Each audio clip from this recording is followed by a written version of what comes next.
What do I do when my child doesn't want to eat? They just appear to never be hungry. That's one of the questions I got in my question box, and I wanted to start off with that one because it can be quite multifaceted as to why that is. And sometimes the answer is simply because there's something up with your schedule. And if you're offering your child food too frequently, it sort of shows some desperation on your part, like I really want you to eat, and that can become a power play issue. And if your child is being offered food so regularly, they might legitimately not be hungry. So that's commonly the reason. In most of the clients that I've worked with that have had this problem, that's been the reason. If this is something, like I have also had clients work with me that they say, their child will literally go all day without eating, then that's a really deeper problem. And that's often psychological as well. So in the work that I do with clients, there's a lot of work on mindset. There's a lot of work on the psychology behind eating, because eating is much more complicated than we give it credit for, to be completely honest. So there's often quite a lot to peel back there in the sense of why is this behavior coming up. And so I've got a mum in my small coaching group at the moment who we're working through this, and it is complicated. There's always a lot more questions for me to ask in order to get a really good understanding of what's going on. So today's live, I'm going to answer some questions. I opened a question box in my Instagram stories, and I can actually see those up here, and I'm going to answer some of them. This is very casual. I mean, I think all my lives are pretty casual, but I really wanted to answer some questions, and anybody who wasn't able to join live can watch it recorded. If you're on TikTok and you can't stay for the whole thing, it'll be on YouTube, and it'll also be saved on Instagram. So first question. Oh, this is a good one to start off with. So I'm going to just tapped on it. So the first question, do you change tactics for kids with severe allergies? That's a really loaded question. Honestly, we change the foods that are being offered to make sure that the child is getting a good variety of nutrients. It really depends on how many allergies we're talking about. I have had clients that have like severe dairy allergies, so we've got to come up with alternative options to make sure that they're getting enough calcium and things that they would often get from dairy, protein, etc. And then one of the more difficult things, again, back to the psychology of eating and talking to kids and communication, is how do we talk to kids about allergies so that they don't become afraid of those foods? Because we don't want, most often children will grow out of things like egg allergies and soy and dairy allergies, often by the age of 6. So we don't want the child to be fearful of these allergies, in which case we do need to have a really open way of talking about it, which is something that I help clients with, depending on what the allergy is and what it's like at school and all that type of stuff, how old they are. So that was a reasonably easy one to answer. Oops, sorry. Okay. How can I prevent an eating disorder in my kid? Disordered eating can start by age 12. It can actually start even earlier than that. And I'll tell you, I have a number of videos on my YouTube channel. If you type in dessert or the word healthy, it'll come up. My YouTube channel is Family Snack Nutritionist. And one of the first things that you can do to stop disordered eating is stop using disordered language around food. Stop calling foods healthy and unhealthy and treats, and just stop labeling foods in that way, because that is all, diet culture language. And our kids they hear this everywhere, but if they're also hearing it from us, they really internalize that. And so one of the things that you can do, like right now, like literally today, is stop using words like treat and dessert and fun food and growing food and fueling food and any other kind of euphemism for healthy food or unhealthy junk food. All of those, throw those out the window and just start calling them food and talk about them as neutrally as possible. That's where I want you to start. Absolutely.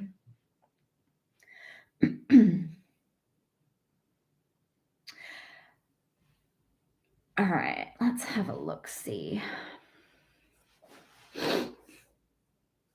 Oh, okay. Somebody asked a personal question in here. What was the moment you realized you wanted out of your marriage? Okay, I'm going to take a quick segue to answer this question. So What about snack versus dinner or lunch? Oh, as in like to call a food a snack versus dinner or lunch? That's fine to call it, lunch, dinner, etc. That's not a problem. All right. Oh, let's take it. This can take a very personal turn for a moment. And I talk about this mostly on Instagram stories. Not that I talk about it that much because I'm just sort of in the point where I can't really talk about these things right now because there are court proceedings happening. I want to tell you, absolutely, this is a hill I will die on, and I will tell my story about why my marriage ended. And the reason I want to tell it is because this type of shit happens to women all the time. And when women don't speak up about it, it just becomes like, oh, it's just something that we're allowed to do to women. And it's like not a big deal. And the gaslighting and all of those sorts of things. And so, look, I am learning about myself a lot of things at the moment that I need to rely on myself.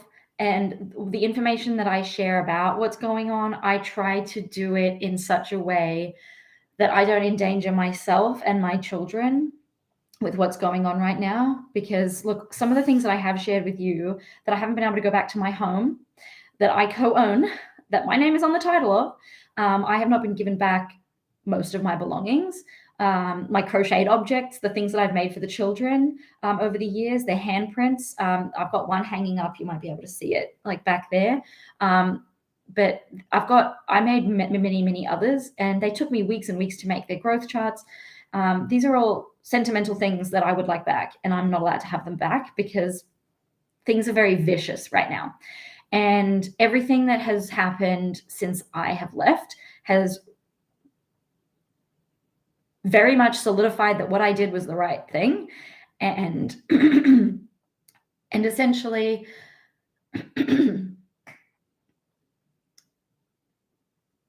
this is hard. When I talk about it in stories, I can really pick my words very carefully in the sense that, like I said, I have to be careful about what I say at this point. I have every intention of speaking my truth because one of the creators that I follow on Instagram and TikTok, Logan Cohen, who's a marriage and family therapist specializing in trauma and abuse recovery, says that your story becomes somebody else's survival guide. And I have been incredibly inspired by stories that I have seen on TikTok and Instagram of women. Generally, it's women who are leaving situations like this that they do become your survival guide. They show you that there is life beyond this and that you do not have to settle for this bullshit. And as someone, I do view myself as a reasonably strong woman, and I do have a platform where I'm able to speak to thousands, hundreds of thousands of mostly women. I mean, I see the statistics of who's following me. Most of you are women, and probably most of you are married or in some kind of long-term domestic relationship. And thank you for the rose. But, really, I view myself as quite a strong woman, and I'm extremely fortunate that I have a platform where I can speak to hundreds of thousands of people, women, and this is not fucking okay, right? I don't normally get this sassy in my lives. I don't normally talk about my personal things, but a few people have asked me questions about this. And like I said, this is really hard for me to talk about. I'm in a much better place right now. I have a safe space in my home where I am not being constantly criticized. I can vacuum the floor whenever I want to, and no one's going to be telling me that I'm obsessive over it. And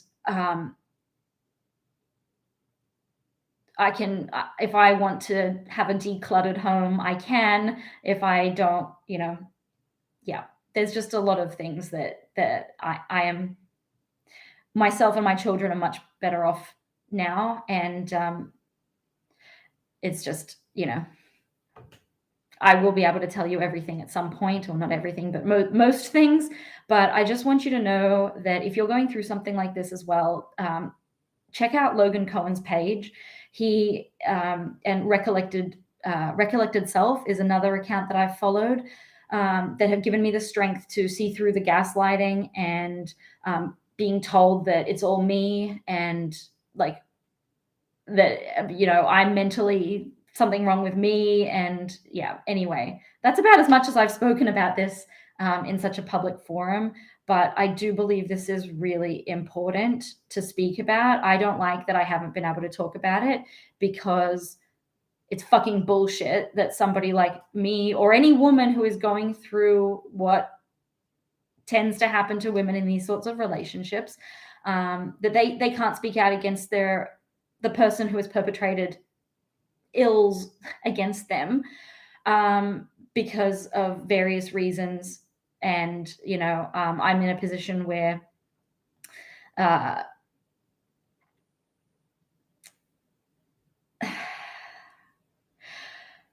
I'm in a position where when and if I speak out again about these things, they continue to be used against me, and I get punished for them. And I know that there is light at the end of the tunnel. I'm seeing the light at the end of the tunnel. I'm incredibly it's a roller coaster some days, some weeks, but I'm in such a much better position, and it is only going to get better. And I know that. And compared to where I was 3 months ago, where I was living with a friend had to take me in because I was not allowed to return to my home.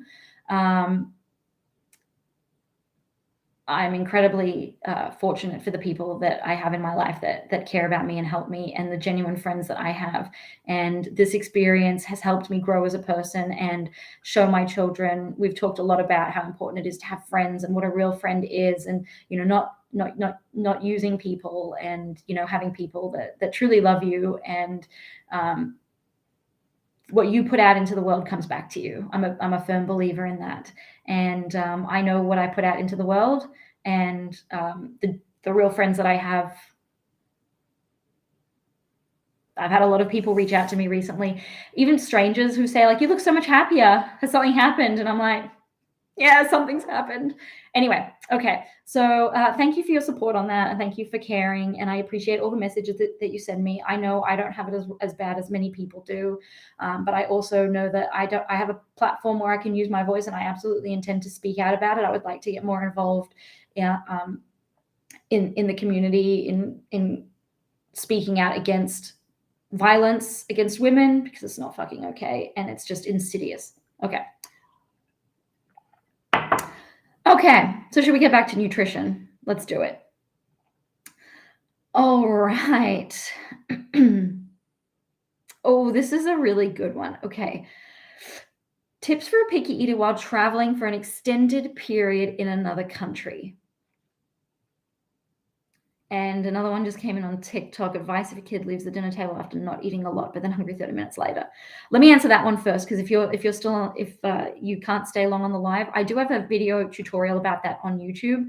I think it's called like Dinner is Amazing and they want a snack right afterwards or something, but they don't eat and they want a snack right after. So if you type in dinner or you look for the snack video, there's a couple on there that'll help you with that. So I'm going to answer this question about tips for traveling with a picky eater for an extended period in another country. There's a lot to unpack there, because honestly,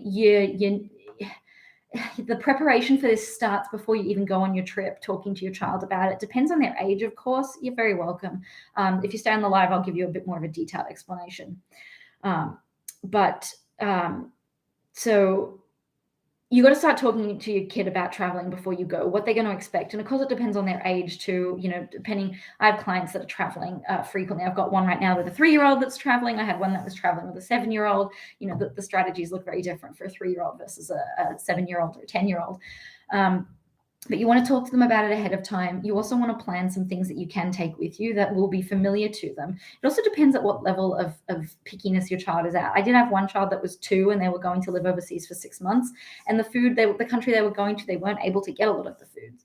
And they weren't able to take a lot of the foods. And because they were going for 6 months, you can't really take 6 months worth of peanut butter. That's a lot to take with you. So it really depends on a lot of things. But, let's say it's a 4-week trip, something like that. You want to talk to your kid about it before you go, what to expect, show them some pictures of the food that they're gonna see and be exposed to in this new place, and talk about how you're going to be able to,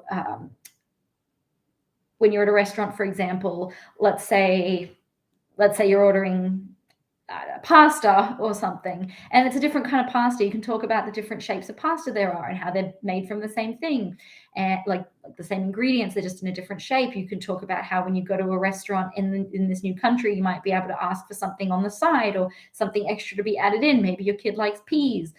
You can ask for peas to be added in. So you can talk about how you can, how to help them be confident in that they will be able to find stuff to eat. Like I said, that's a really great question, and it's a lot to unpack in a short time. And I want to try to get through as many questions as I can. I've allotted myself about half an hour to do this live and answer as many questions as possible. So back to this question about the kid leaving the table after not eating and then being hungry 30 minutes later. This is where, so the other video I want to point you to is the importance of sticking to a schedule. If you don't have a schedule, you're fucked.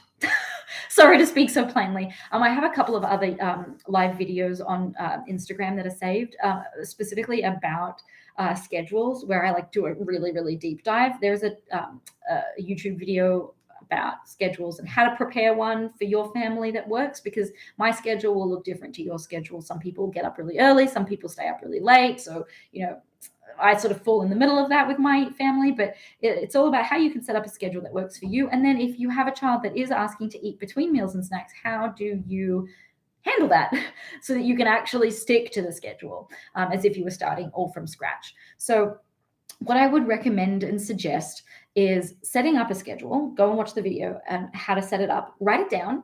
And then when you start sticking to it, you can have some flexibility here. If your child doesn't eat morning snack, and let's say they finish breakfast at 8 o'clock and you offer them morning snack at 10:15 and lunch is not till 12:30. If they don't eat anything for morning snack, maybe they're legitimately not hungry. So it would be unreasonable for them to wait till 12:30 to eat lunch, in which case you might want to move lunch half an hour earlier and have them start preparing lunch with you beforehand. So I'm a big fan of getting kids in the kitchen. Highly recommend, if you don't already get your kids in the kitchen, that you start getting them in the kitchen because it's a no pressure or expectation time to eat. Whereas when you're at the table, even if you are the best at not giving any pressure, there's still an expectation. You're at the table, you're here to eat, like this is what we're doing. I'm eating, dad's eating, you know, that whoever's eating, everyone's eating. So in that situation, if you're in the kitchen, there's no expectation, which means that oftentimes kids are much more likely to try something in the kitchen while they're preparing it. So have them get involved in the preparation with you. All right, so I hope that sheds some light and gives you a little bit more direction there. All right. Is all tofu high in calcium? Okay, I hate you. As a scientist, I don't like using blanket statements. Great, I'm really glad that was helpful. I don't like using blanket statements. Usually, most tofu is, and I don't know, I wouldn't say it's high in calcium. It has calcium in it. It's a source of calcium because it's processed with calcium, but you still need to check on the back of the label. I actually have some calcium. I actually have some tofu. If you just hold on a sec, let me grab it out of the fridge. So this is the tofu that I have, although I bought it in the US for a long time, and the tofu that I bought there it was processed with calcium and it did have calcium. So in Australia, it won't always list calcium. In the US, it does. So this is my tofu. Gorgeous. And I like the firm tofu. So I'm having a look here. Soybeans, 99%. Water, firming agent, magnesium chloride. So this one actually probably does not have calcium in it, because normally it would say processed with calcium of some degree. And because I'm not able to look, like if I look at I'm looking at the nutrition panel right now, there's no section for calcium in here. So I would actually say that this probably does not have any calcium in it. It also doesn't have iron listed on it. This is again an Australian panel. But I know that soybeans do contain iron, and so this is a good source of iron. Although it is, I mean, trust me, there are things that I do not like about the American food label. But something that I wish that the Australian label had was calcium and iron listed on every product, but it's not. Okay, so I'm going to go put that back in the fridge, and I'm going to come back and answer another question. So just let me throw this back in the fridge. Oh, it's so cold here. It's so cold here, pretty much could be, I could probably just leave it out and it would be fine. Okay.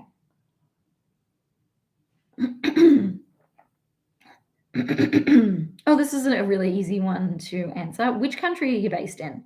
Good question. So I was for a long time based in California. So I was based in California, and last year we decided to move to Australia. And right now, and for the very foreseeable future, I will be in the Adelaide Hills, which is in South Australia. And that's where I am right now. And it's very lovely. It's cold right now, although it's actually a bit sunny today. But right now it's quite chilly. But it's really lovely. I sometimes share pictures of, like, I like to go for walks every day that I can. And there's just like kangaroos and sheep, and there's a farm not far from here. There's like cows and stuff. It's really wonderful. Anyway, totally not nutrition related. Okay, so, all right, TikTok, let me give you some love. My child turned 1 and he ate everything. I don't know how everything changed so drastically afterwards. Does the course include meal suggestions? Because we already have a hard time having consistent meals. I'm in Adelaide. Could you possibly help my son? His case may be too complex. Okay. So I work with anybody all over the world. Not anybody, but I work with people all over the world. I don't see, we do it, it's virtual. That's what I'm trying to say. My practice is virtual. So yeah, what you can do, send me a message on Instagram. If you're on Instagram or on Facebook, let me know that we chatted in this live, and send me some information about your child's case, and I'll let you know if I'm the right person to help you with it. Okay, so your child turned 1. So this is the typical time that kids tend to get picky. Sometimes kids, I have had clients that have told me that their kids have gotten picky like closer to 2.5, but usually it's between the year of 1 and 2, like typically between 14 and 18 months, which is when children start to be able to say no, and they start to understand the concept of autonomy. And in that situation, the way you respond to their no is very, very important. And what I see parents frequently doing is running down the road of, oh, they said no, so I'll give them something else. So I don't want you to do that. So regarding my course, I'm guessing you're asking about the Mealtimes Without Meltdowns course. There are meal suggestions in there.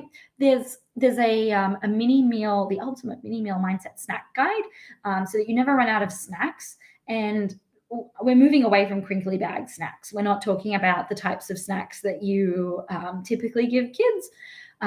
These are more types of foods that you would give at a meal. Let me see.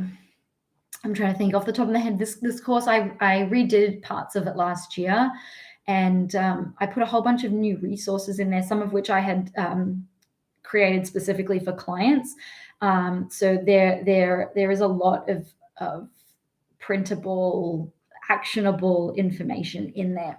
So I think you'll find the mini meal mindset guide like extremely helpful. All my clients who I give access to that course print it out and put it on their fridge so that they, depending on their child's age, but if your kid is very young, they're not going to be reading, that you can keep it on your fridge so that you can rotate through the things and ideas to pair one thing with something else, so that you never feel like you're just giving the same thing over and over again, which is something that parents tell me that they feel like they're doing, especially if their child's food list is getting smaller, that they tend to just continue to give the same foods and then they just get lost. And then if their child gets burnt out on that food, what happens next?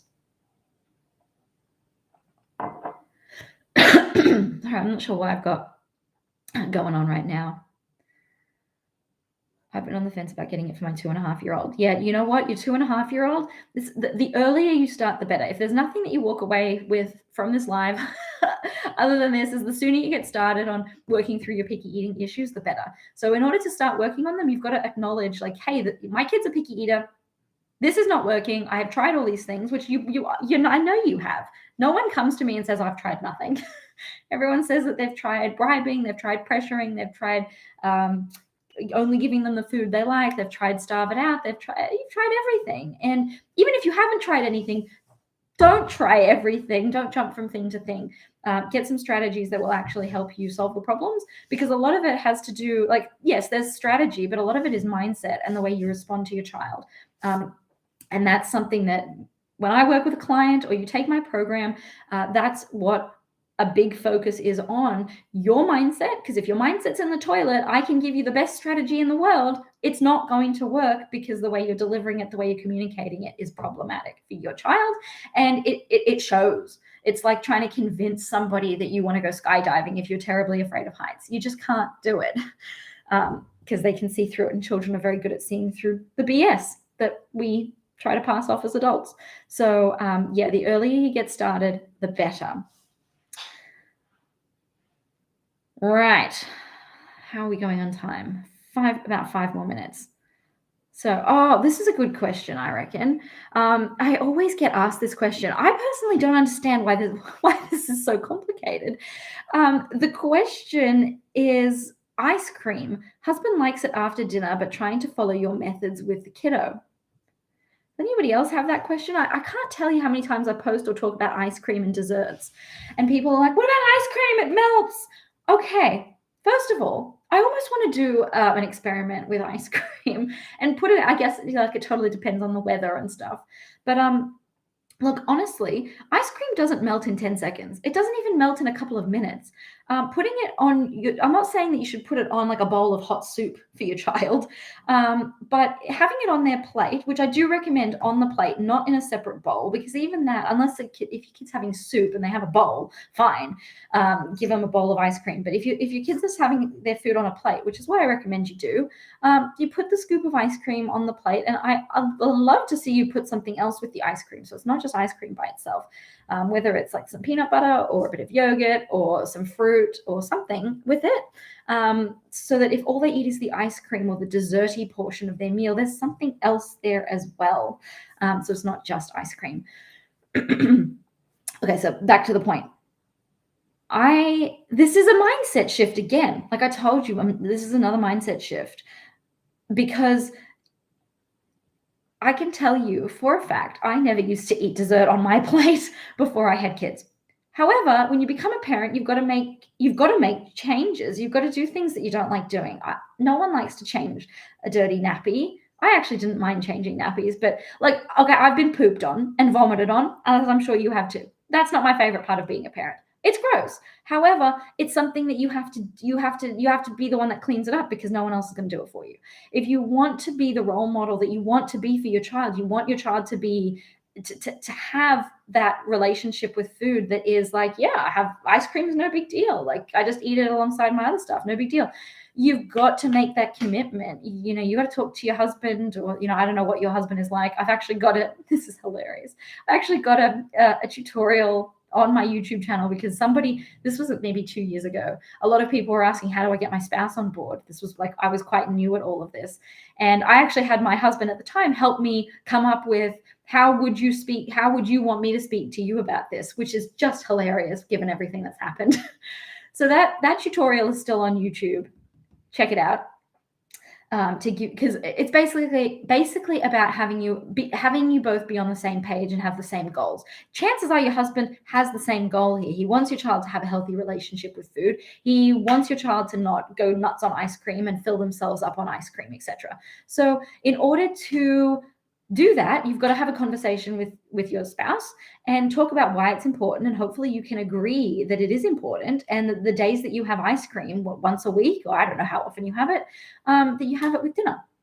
That's what I would suggest. It's really just level the playing field. And look, I don't pretend to understand the dynamics of every relationship. I was in my relationship for a very, very, very long time, and so I can't speak to what everybody's family dynamic is like, but hopefully you have a supportive spouse who you can sit down and have a reasonable conversation with about this. But yeah, do check out that video on YouTube. It's a tutorial. If you type in spouse, it'll come up. And also in the Mealtimes course, there is a section specifically that delves a little bit deeper into spouses, and there's a worksheet to help get spouses into the right frame of mind to work through some of their issues that they may have. I don't want to have ice cream at the table. I don't want to have this. I want to bribe. Somebody asked about bribing. I wanted to answer that question, since this is kind of like a nice little segue, still talking about spouses. Why is it bad to bribe your kid to eat? He's 4. My husband does this. I love how on the nose that question was. I'm going to give you an on the nose answer back. The more you bribe a child to do something, the less they are going to want to do it. The more they are going to dislike whatever it is that you're bribing them to eat or do. Okay. If you're this goes with the same thing with the toilet. Like, there are some things that we can't make our child do. Go to the toilet, sleep, and eat. We can't make him do this. We can't. So the more pressure you put on them to do those things, the less they are going to want to do it. Can you imagine? Okay, I'm going to give this example about sleep. I was in a very uncomfortable situation not long ago where someone was yelling at their child to go to sleep. Go to sleep! Go to sleep! Just go to sleep! Oh my gosh. That it elicits a stress response in me, and I'm not even the one being yelled at. You're not going to go to sleep. You will not go to sleep. That is eliciting, that stress response is causing, chemicals to be released in your body, cortisol, etc. You're not going to be going to sleep. So in the same way that doing that to anybody, adult, child, like if someone's yelling at me to go to sleep, I'm not going to go to sleep. Same thing with the food. Try it. You're going to love it. Here, if you eat this, I will give you this. I wish I had some of my props with me, but I don't. I left them in my office here, actually, in my kitchen today. It's so nice and bright here. My office is a bit dark. So, but yeah, if I'm yelling at you, or even if you're not yelling, if I'm telling you, eat your broccoli and I'll give you, I don't know, a cookie, psychologically, there's research to support this. You are basically saying to your child, this broccoli is so awful that the only way you should eat it is if you eat a cookie afterwards. It makes the child less wanting to eat the broccoli and more wanting the cookie. And I know that you as the parent, I know you're the one here asking me this question. I know that you want to follow what I'm telling you to do. And you don't want your child to be wanting all the cookies. But that's how you get children that have fixations on sweets, because you're essentially conditioning them that sweets are better than broccoli. Okay, try to explain it to him. Watch the spouse video on my YouTube channel. It's kind of long. I think it's like 12 minutes, but I'm actually surprised it was less than 20 minutes. I don't know if this is maybe the first live. I talk a lot. I have a lot to say about these things because this is my passion. So, and I want to help you. So what I'm telling you is, if you're still not sure how to do it, the YouTube tutorial actually has like a little step-by-step check-in thing that you can sit down and like figure out how to check in with your spouse. Let's try this and let's see how it goes. And it makes it less about do what I want, and it's more about, here, this is our goal together. Let's work backwards and see how we can get there together. So do have, it's a good it's a good tutorial. I had a situation the other day with a picky kid. We all told him how much we love spinach and why, and he tried it. He only eats steak and milk. Oh, I only eat steak and milk. Oh, that's not great. I mean, TikTok user, that's great. We're already over time, but I want to say there is such a thing. I actually did a video about this, a couple of videos actually. I probably should put them in their own playlist on TikTok about praising children. So there is such a thing as pressure in a way that you wouldn't expect it to be pressure. If we all sit down at the table, I'm going to just act this out as an example. Here's I've got a container here. This is just the most delicious chicken and broccoli dish I have ever eaten. Oh, it's so yummy. Oh my gosh. Oh, it's so good. Oh my God. Do you see how when I'm saying that with the mindset of I want to get my kid to eat this, I'm way overselling it. You can see through my bullshit. I know you can. Versus if I was really enjoying this as an adult, if I was at a meal with another adult, I wouldn't be like, oh, this is yummy. Oh my gosh, this is delicious. You should try it. Oh, it's like, seriously, it's the best thing I've ever eaten. Like, oh my God. You're not going to do that. You'd probably sit down, you'd eat it, and you'd go, wow, I'm so glad I ordered this. That was delicious. Oh, Jesus, I can't believe I made that. That was great. And then you just kind of move on. But you're not trying to get your friend to eat it. You're not trying to get them to do these things. So by trying to oversell it is a form of pressure. And the word yummy, oh my gosh, every time I post about not saying the word yummy, there's always someone who's like, why can't I say the word yummy? Because yummy is biased. It's inherently biased. You think it's yummy. First of all, yummy doesn't describe anything. It's not descriptive. Stick to a descriptive word. This chicken is really tender. This chicken is really crunchy. The skin of this chicken is salty and garlicky. Like, that's a good description. And then from there, you're not going to be overselling it with this yummy business, because yummy, you might think something is yummy. I might think it's disgusting. So just talk about the actual facts of what it is, because yummy is biased. This is salty and garlicky, pretty factual. Okay. I love how when I chew it, it gets smaller. Hey, that's a good one. That's, again, factual. It's like if you were to put, I don't know, like a crouton. I don't know why that's the first thing I thought of. My kids like croutons with salad. If you put a crouton in your mouth and you let it sit there for long enough, it is kind of going to dissolve.